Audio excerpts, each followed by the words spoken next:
A few months ago, I wrote an article saying there was a danger of planes hovering and Americans and Italians and other people hovering to dump the problem of Afghanistan on Africa. It did not take long before the war in other parts of Africa became worse. Ethiopia was on fire. It started, it increased. Then we had Mozambique was on fire with rebels of Al-Shabaab and other ISIS elements disrupting the region of Southern Africa.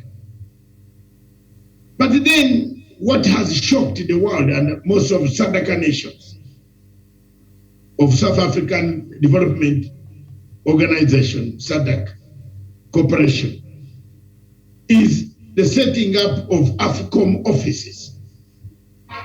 Previously, AFCOM was in Djibouti.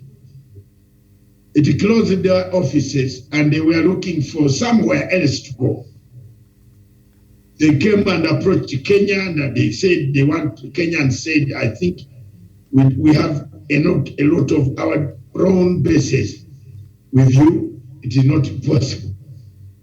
The commander of AFCOM, while leaving and giving his final speech in Africa, all of you know what he was talking about. That we have not left, but we are only changing the tactics of fighting, helping Africa to fight bad governance, terrorism, removing insecurity in most of the areas. He visited all the areas in West Africa. What then has come out? They found a place in Zambia. The president of Zambia, therefore HH, agreed without consent of other SADC members to set up AFCOM Center in Lusaka. What has it got? What are the benefits of AFCOM Center in Lusaka? What is it aiming at? What does it want to achieve? Why set it in Lusaka and not in South Africa?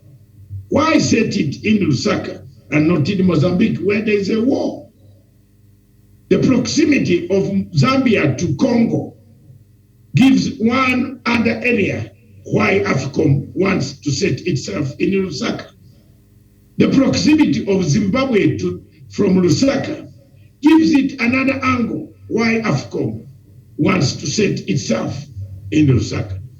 Therefore, combination of these factors, plus factors of monetary value, of which China and Zambia are writing off a debt guaranteed by France, complicates the matter, of which neighbors of Zambia are crying and are saying there is an element of regime change being perpetrated from Zambia against the states of Zimbabwe and other South African states that might not be in good books with America. Therefore, it is very, very imperative that we understand the difficulties that Zambia finds itself, given that Zambia has given an okay to host AFCOM. There are lots of diplomatic maneuvers that are taking place behind the scenes to explain why AFCOM was allowed to set base in Zambia, in Lusaka. The late President Kaunda brought about the changes of Southern Africa through the support that he gave to liberation movements, all of them that sprang, and it was called a frontline state. The late Nyerere, the late Obote, the late Jomo Kenyatta, all of them worked towards a stable Africa, an Africa without undue influence, without any oppressive methods of how to support either America or Russia. An Africa where we need to say we are independent and we can make our own views. That was the volume, the direction of our founding fathers who have perished and left us today. The voices of Kaunda still ring in this country called Zambia. The voices of nationalism, the voices of Pan-Africanism still ring in the minds of the people. But are the governments heeding to that voice? The answer is no. We seem to be heeding to the voice of the people, that today we who are in power, who have no social contract, who have a contract but we don't use it, can Zambia object to any support, given that China has taken up the copper production in country, which is the copper mines? The biggest copper mines are on the continent, on the globe, where copper is produced. They revived the factory, bought it at peanuts, but later on revived it to produce what can feed Zambia throughout their economic plans of the 10, 20 years.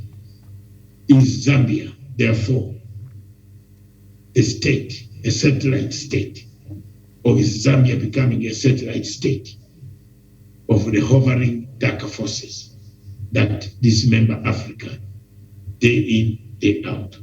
I leave it to you, viewers, that one day you might find out that it is or it is not. But for me, the creation of an office of AFCO in Lusaka creates instability within the region, creates instability within SADC. The SADC members seem not to be very comfortable with a base created interior. What does it serve a landlocked country to have a base of the Americans? The base usually this goes where there is water, where ships can anchor. But it will take long. We don't have a direct route to the Indian Ocean, neither a direct route to Atlantic Ocean. Is Zambia, therefore, being used as a satellite state? Thank you.